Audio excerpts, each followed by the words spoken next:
Miami's hitting record lows in homicides that they only saw in the 60s. I think we're in a new reality where there are more champions and activists, and frankly, there are more survivors in Congress than there are the gun lobbyists, puppets. And I think that's a beautiful day, not because of the political side, but because that's what it's going to take for us to save lives. And I think that should be everyone's common goal.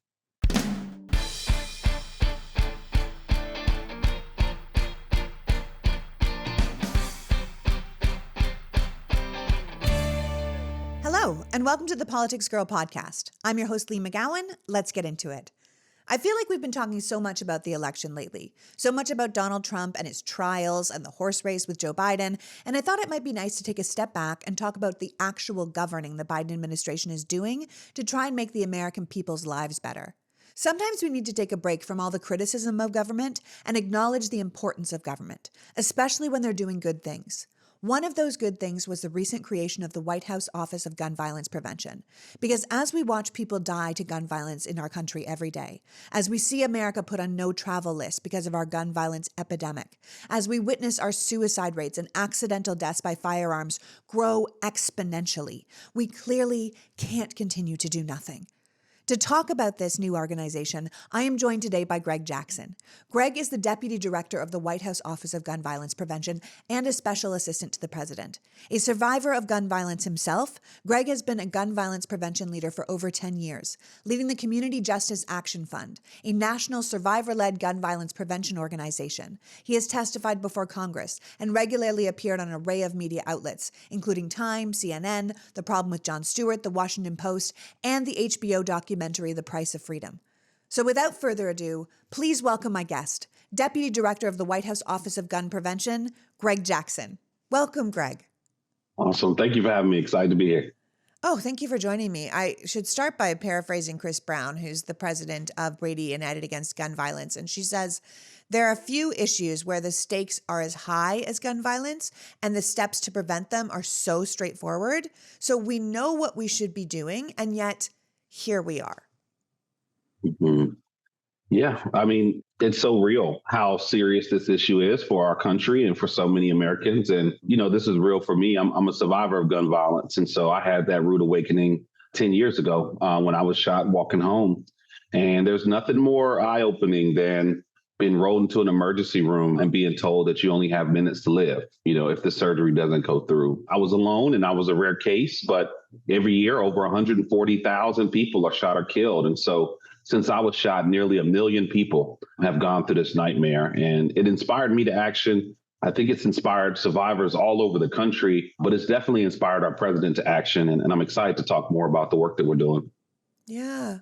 140,000 people die every year in this country from gun violence. And despite the fact that we know that reforming our laws would drastically cut those numbers down, and we've had endless political challenges to do anything about it just for decades. And now we have you guys at the Biden-Harris administration passing things like the Safer Communities Act, which was limited, but still the most significant piece of legislation that we've had in nearly 30 years. We've had a series of executive actions from President Biden himself. And then we have the creation of this new office that you are part of. So I'm really thrilled to be talking to you about this. Now, I just want to back up for a second because you just said that you yourself are a survivor of gun violence and that you were shot walking home. Could you just walk us through that a little bit more? Because I think most people, gun violence sometimes is something we see as a tragic case when you see these mass shootings that happen all over the country, or we know about the suicide rates, or we know about the shootings that happen accidentally in homes. But you're a personal survivor, so you wouldn't mind telling us sort of like where you came from into this work and where you came from to get involved here. Yeah, I mean, for me, it was a night that so many of us can relate to. My cousins had come into town, was living in D.C. My cousins were from North Carolina in a small town and wanted to see the big city. And so we went out to have Moroccan dinner and went out for drinks. And afterwards, we saw, a lounge and said, hey, let's go over there and let's hang out. And so we went to the lounge, had a great time. And as we were leaving, walking to our car, two guys were in an argument.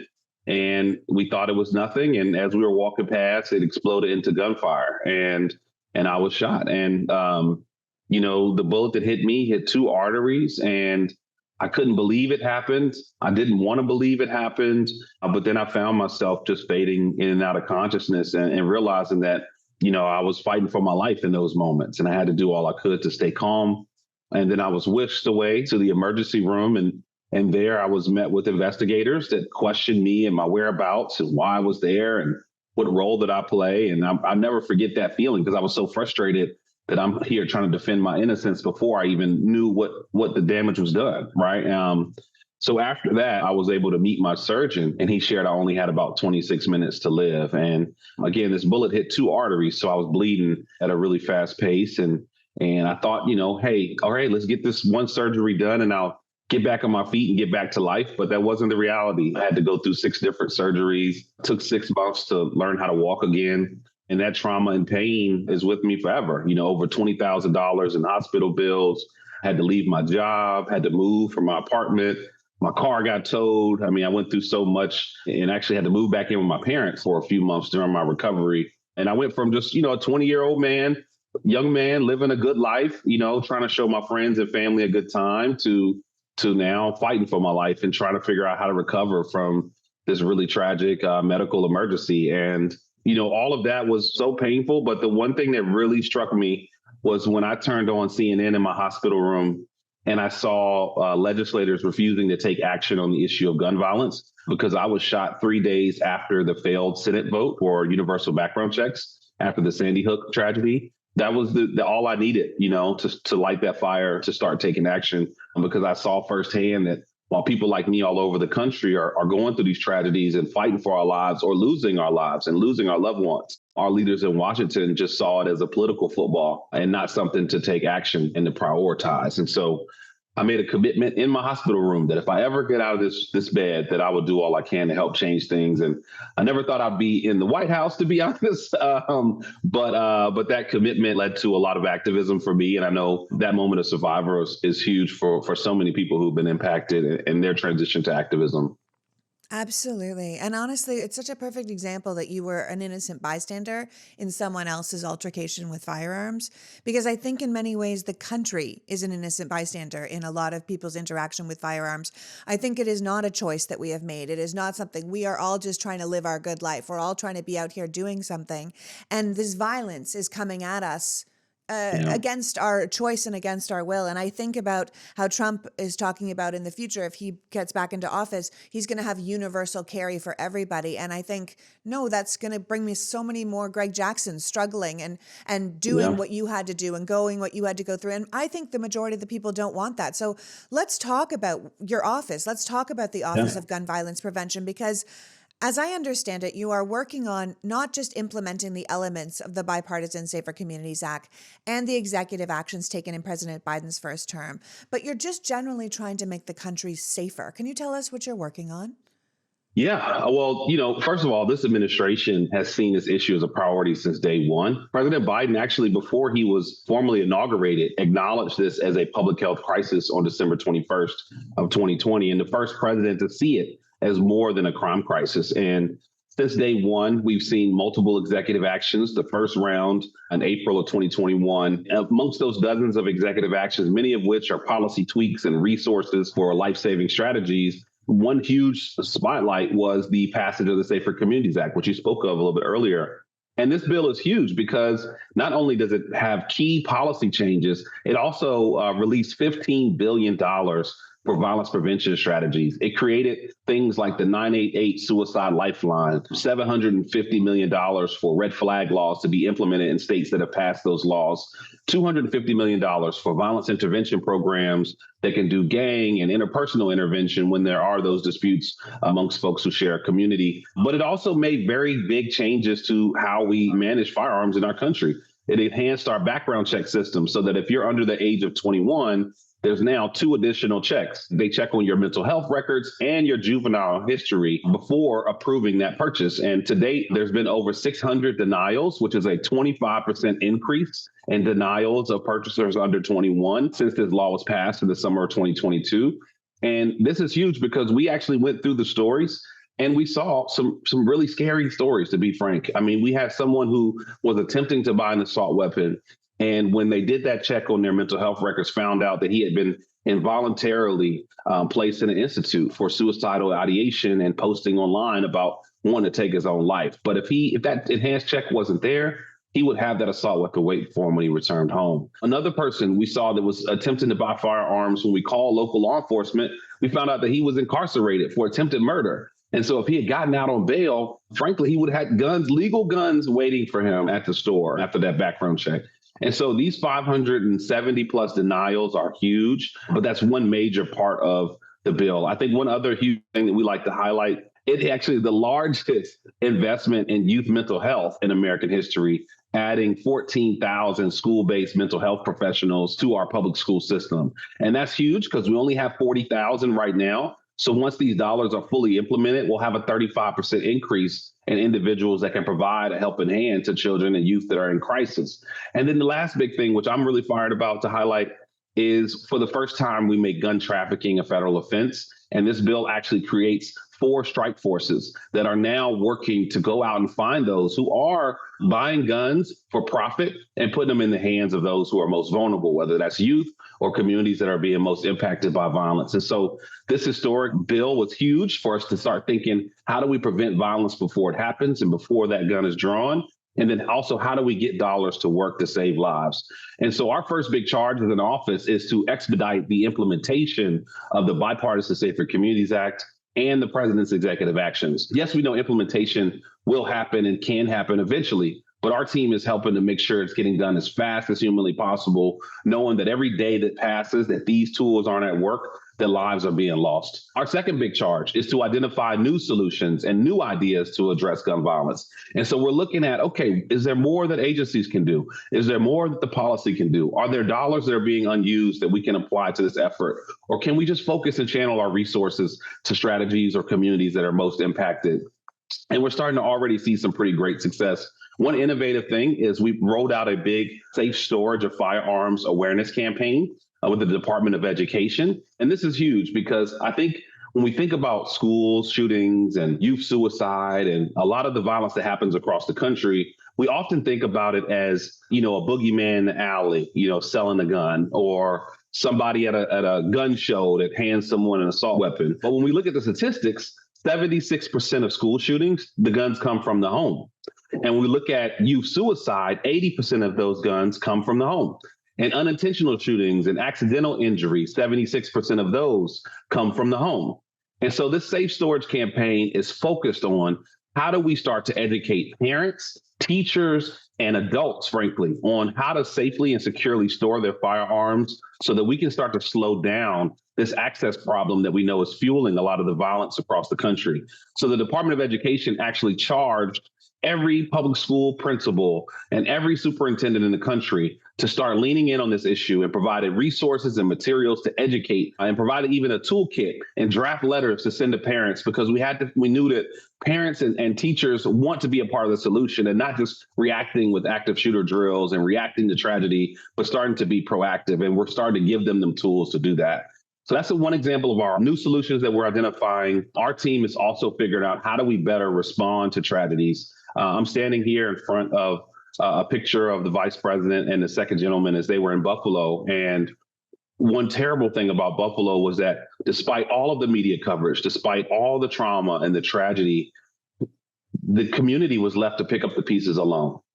And it shouldn't be that way. This is the shooting that happened in the grocery store in Buffalo? Yeah. Yes, in Buffalo. And we saw the same thing in Uvalde. We saw the same thing in the Brooklyn Homes community in Baltimore, where 28 teens were shot last summer, where when these tragedies happen, we solve the case and the communities, unfortunately, are left to pick up the pieces. And it wouldn't be that way if there was a natural disaster or terrorist attack. And so what this office is building out is the first ever FEMA-style emergency response system that can deploy mental health resources, that can deploy additional law enforcement support, that can deploy, emergency loans for small businesses, or even just staff and expertise to help the community recover from these tragedies. And we're excited to be able to offer that. This morning, we had a call with the mayor's team in Philadelphia after their tragic bus shooting. And we're there to help these communities, not weeks later or days later, but hours later, and not just with talk, but with resources. Yeah. It's so essential. And you also seem to be coordinating among multiple agencies, using the Department of Education, using the different departments that have secretaries of their own that are in the cabinet, so you can kind of coordinate these efforts. And if people don't know, gun violence is the leading cause of death in children in America. And statistics tell us that approximately 4.6 million children live in homes with unsecured firearms. So what Greg is talking about here, this promoting the safe storage of firearms and helping schools tell families how they can safer store these firearms. This is so your gun in your nightstand or your gun in your purse doesn't end up shooting your child or having them shoot their brother or this kind of thing. Because the statistics Greg were giving, I mean, 76% of school shootings are committed with guns that people got at home. 80% of guns in suicides children got from their own homes. 76% of unintentional shootings of children happen from guns that are just unsecured in their own homes. And to be really clear, those suicide numbers of children under the age of 18 in America has gone up almost 70% in the last 10 years. These kids are not okay. The people in America are not okay. And we're giving them the ability to take a very final solution very quickly without thinking about a better way to help them prevent it and help them make different choices and give them different options. Unsecured firearms also mean that guns get stolen far more often. And they're also stolen by people who can't get guns legally. So then they are gone on to be used in crimes. Between 2017 and 2021, over 1 million guns were stolen in America, with the biggest rising trend being firearms stolen from unattended vehicles, because now everyone wants to have a gun in their car, right? So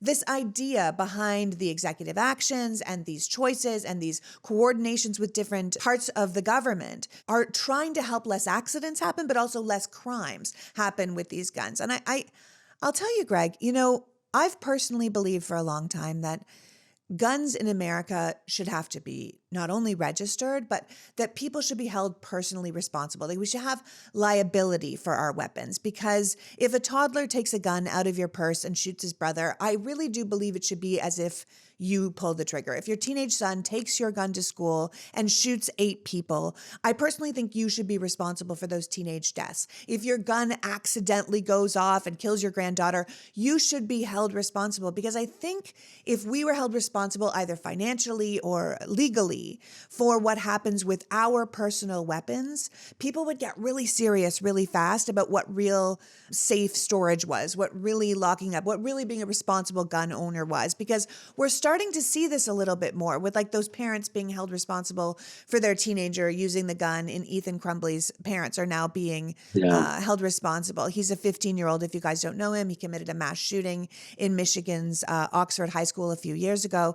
And the judge sent the boy to prison for life. But in February of 2024, his mother was said to be held responsible. She shares responsibility with her son, and she was found guilty on 4 counts of involuntary manslaughter. And his father still faces charges. So I feel like this is the next important step if we really start holding people responsible for things that happen with their personal weapons. And this idea of what a responsible gun owner looks like is going to change, because I think that it's not that we want to ever take away people's guns. That was never the goal. It's not this thing that we've been told for years, this boogeyman idea that we're coming for your guns. It's not that.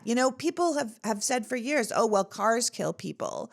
Does that mean we're going to take away all cars? And you're like, no, we're not going to take away all cars. But we did pass laws to make cars safer. We mandated everything from seatbelt airbags to backup cameras and speed limits and alcohol tests and this kind of thing. We did these steps to make sure you had to be a certain age. You took a driver's test. Your license can expire. If you behave badly with your license, it can be taken away.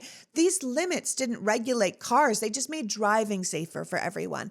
And I think we have to be really serious about the fact that we have all these unregistered, unsecured guns across America. And then we look at America and we go, well, we've got a real problem. So what are we going to do about it? And so your office is out here saying, okay, what are we going to do about it? Yeah. And I think the big thing is, we know that accountability is important, but we also have to make sure people are aware of what responsible gun ownership is. I mean, I literally had a friend, I was at her house and her neighbor was bragging about how he has guns on every floor of the home and that they're hidden. And we found the gun within 2 minutes. It was sitting in a wooden tissue box on the coffee table, right? Now imagine if I had to blow my nose, or if I was 6 years old and I had a runny nose and I found a revolver with bullets. I mean, we have to educate people on what does safe storage look like. It's not just hiding the gun. It's getting a cable lock, putting it in an actual lockbox, separating the ammunition from the actual gun. Like, these are key things that sound simple to those who are familiar and have had guns their whole lives and maybe come from that type of family. But the reality is we've seen a huge surge in new gun owners, a huge surge of people who are buying guns for the first time, whether it's out of fear or manipulative marketing. But that community has to be educated, because in their own way, they're fueling this cycle of violence by not securing their firearms. And so our office is focused on education, making sure that the actual tools are accessible, understanding that accountability is important, but we have a responsibility to do all three. Absolutely. I think we also should be really clear why the president has had to do a lot of these changes through things like executive order. And it's because we can't get more legislation through Congress because the Republicans refuse to help. So President Biden is using the power he does have with the hope of making a difference, but also so that once these laws are established, they're far more difficult to roll back. They become part of the community. They become part of what we do. They become part of the vernacular of how we talk about weapons and guns. Oh, with safe storage, this kind of thing. But also, I really want everyone to understand that there is one party in America actively trying to make our country safer when it comes to gun violence, and one party that is standing in the way. And I don't think we can pretend that's not happening, because we have heard for years from Republican politicians and organizations like the NRA that any form of gun regulation is an infringement on the law-abiding gun owner, and it's an infringement on the Second Amendment. And they try to equate any kind of regulation with a ban, which takes me back to my car analogy, right? Like, it's not a ban. We have lots of people die in car accidents every year, even though we have put all these regulations in place to make cars safer. But that number would be infinitely higher without the safety precautions we've put in. And I think any sane American can see that to make changes to strengthen our gun laws and enforcement and make gun violence in America far more rare, we have to make these changes. We have to take these steps. We have to actually do something. I think, as Biden said when he opened your Office of Gun Prevention, thoughts and prayers are just not enough. Did you know your temperature at night has one of the greatest impacts on the quality of your sleep? If you're one of those people who wakes up too hot or too cold, then I highly recommend you check out Miracle Made bed sheets. Inspired by NASA, Miracle Made uses silver-infused fabrics to make temperature-regulating bedding so you can sleep at the perfect temperature all night long. Miracle Made silver-infused sheets are not only thermoregulating, but also prevent up to 99.7% of bacterial growth, leaving them to stay cleaner and fresher 3 times longer than other sheets. Plus, they're just really nice. Great, high-quality bedding without that obscenely high price. Go see for yourself. Go to trymiracle.com/politicsgirl to try Miracle Made sheets today. And whether you're buying them for yourself or as a gift for a loved one, if you order today, you can save over 40%. And if you use our promo code PoliticsGirl at checkout, you will get 3 free towels and save an extra 20%. Miracle is so confident in their product, it's backed with a 30-day money-back guarantee. So if you aren't 100% satisfied, you will get a full refund. Upgrade your sleep today with Miracle Made. Go to trymiracle.com/politicsgirl and use the code PoliticsGirl to claim your free 3-piece towel set and save over 40% off. Again, that is trymiracle.com/politicsgirl to treat yourself. And I want to thank Miracle Made for continuing to sponsor the Politics Girl podcast. The older I get, the more I find myself wanting to be more intentional about the way I live and eat and take care of my body. Everything I can do to keep myself from falling apart and keep my mind and body running smoothly, I'm going to try. I have talked about Mosh bars before. Mosh is a company founded by Maria Shriver and her son Patrick Schwarzenegger with a simple mission: to create a conversation about brain health through food, education, and research. Mosh joined forces with the world's top scientists and functional nutritionists to make something beyond your average protein bar. Each Mosh bar is made with the ingredients that support brain health, like lion's mane, collagen, and omega-3s. And with 6 delicious flavor, each bar also gives you 12 grams of protein.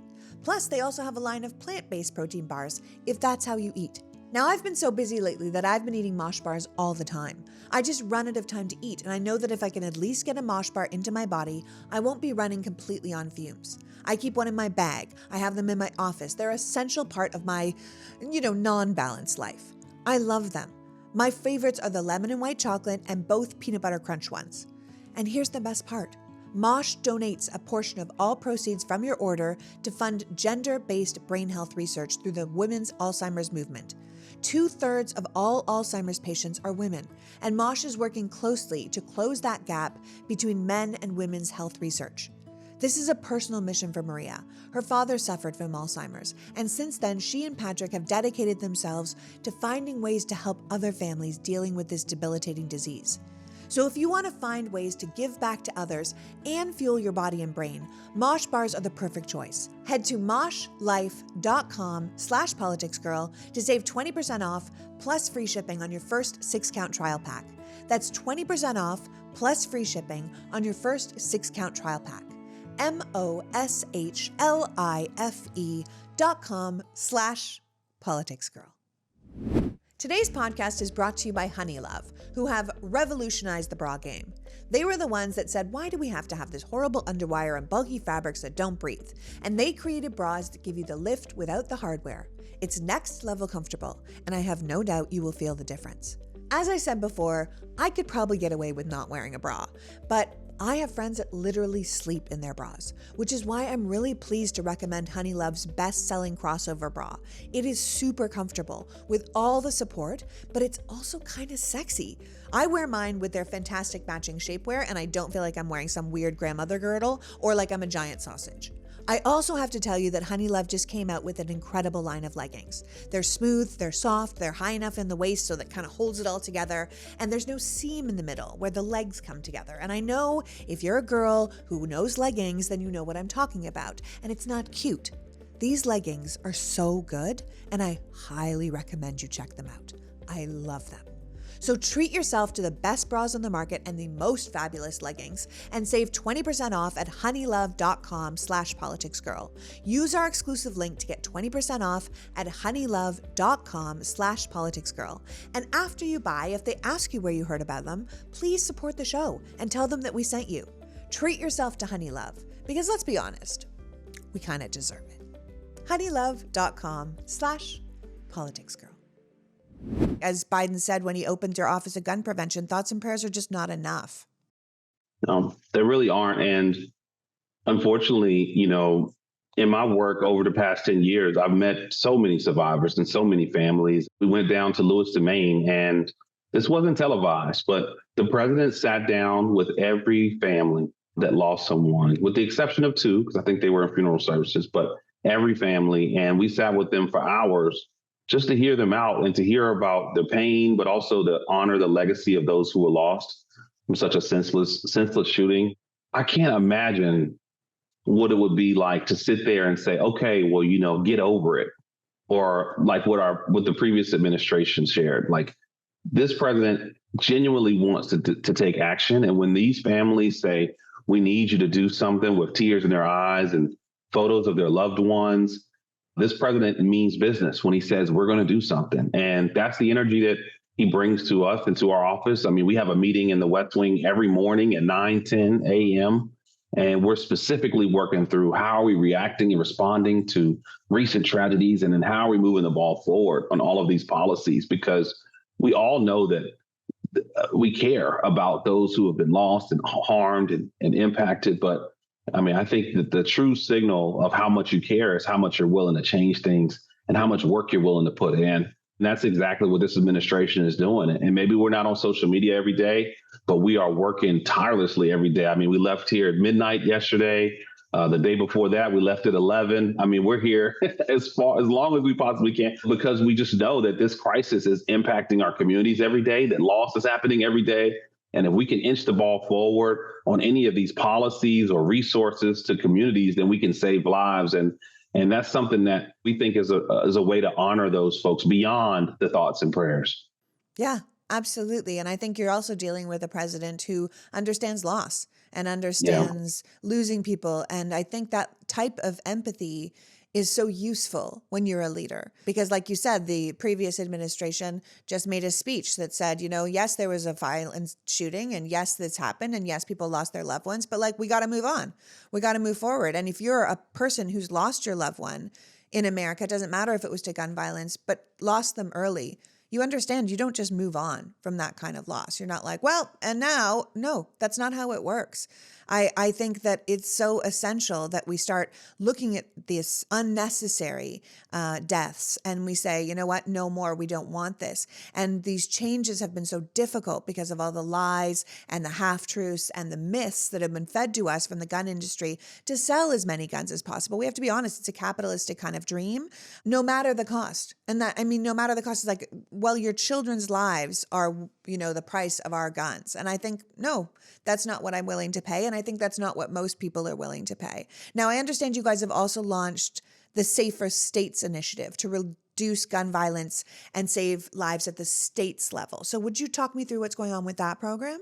Yeah, no, this is exciting. So we know that unfortunately we aren't seeing the progress in Congress that we want to see and we know America needs. But we've also paid attention that so many states are taking action and they're changing policies in their own ways, whether that's banning assault weapons in their state, whether that's investing in community violence intervention, or places like North Carolina, where they created their first own statewide Office of Gun Violence Prevention. Just yesterday, Louisiana introduced legislation to create their own office. And so we're seeing all this movement at the state level. So the president said, hey, we got to get in the game and help them as much as possible. And so we built out what we call our Safer States Initiative.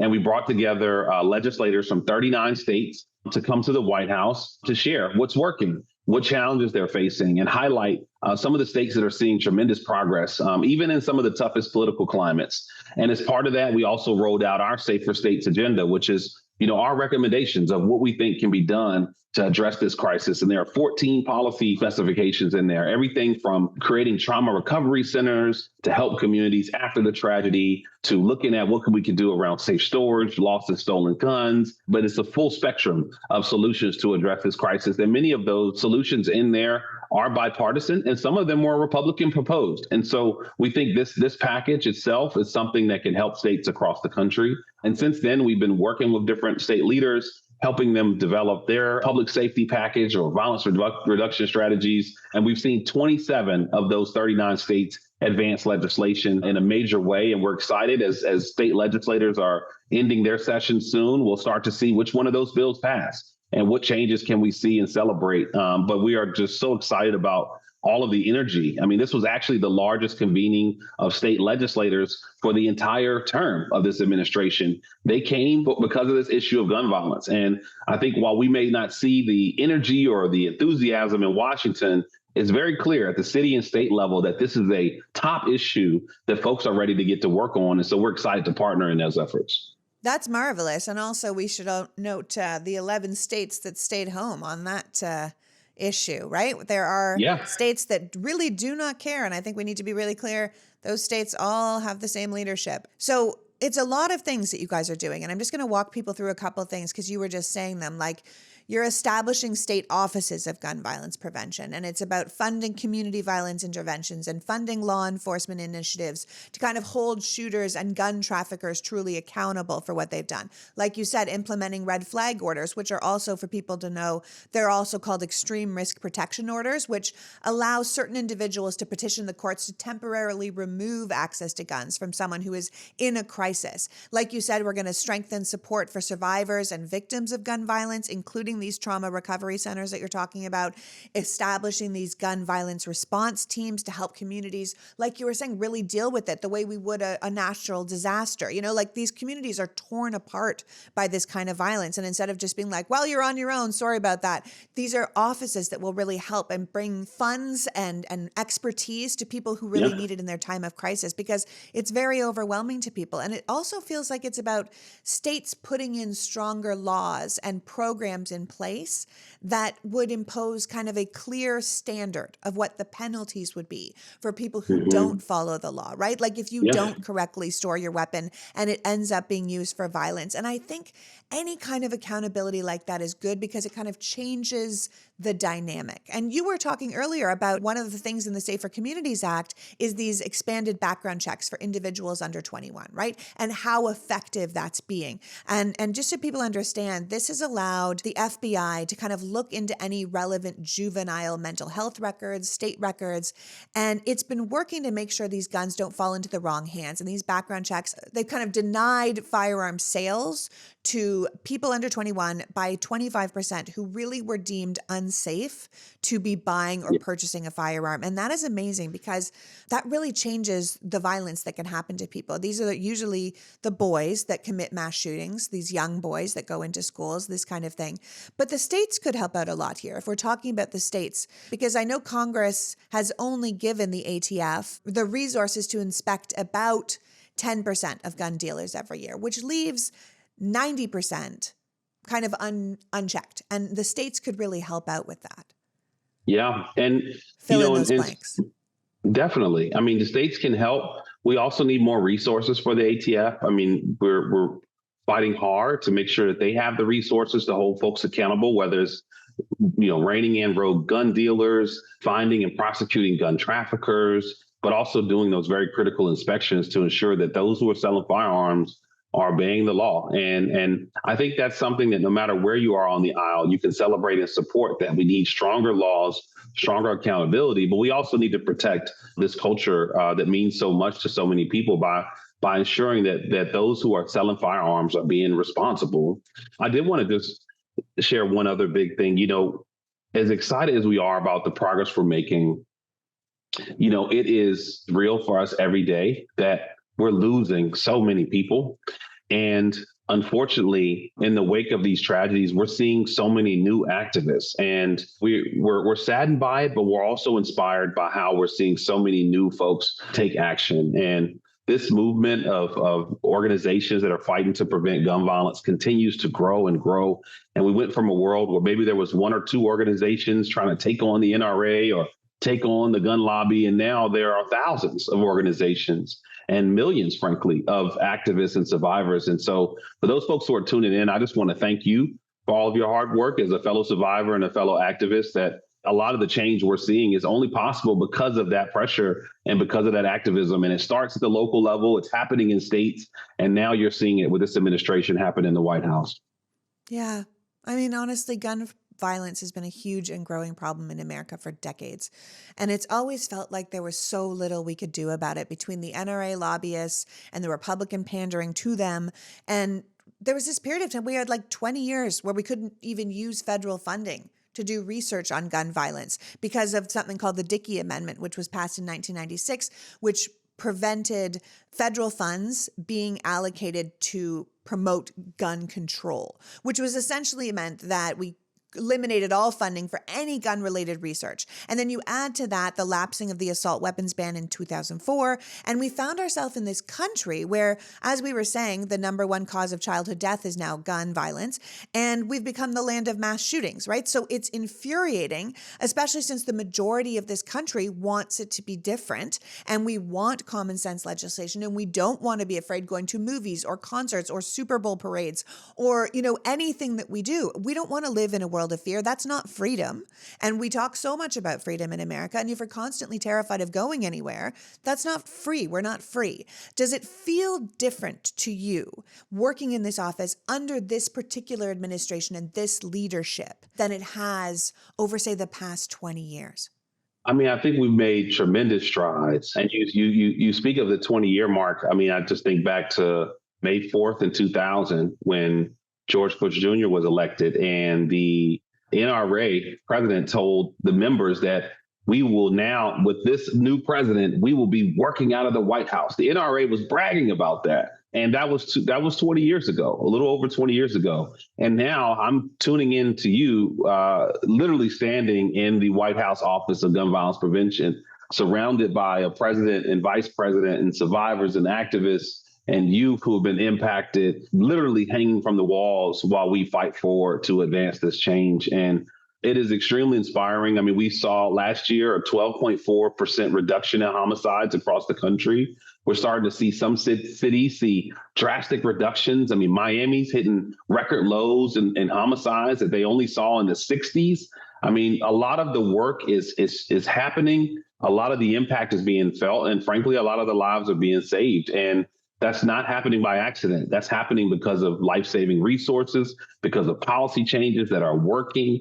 And really, most of all, the spirit of the American people to not just give in to this culture of gun violence that has dominated and consumed our lives. And we know that we should be safe in our schools. We know that we should be safe in our churches and in our neighborhoods and in our backyards and in our homes. And the American people have decided we're not going to sit here and wait for the next tragedy. We're going to speak up and push for action. We're going to speak up and demand change. And if folks aren't willing to do that, then we're going to run for office and be that change, like Representative Maxwell Frost here in Congress. And so I think we're in a new reality where there are more champions and activists, and frankly, there are more survivors in Congress than there are the gun lobbyists, puppets. And I think that's a beautiful day, not because of the political side, but because that's what it's going to take for us to save lives. And I think that should be everyone's common goal.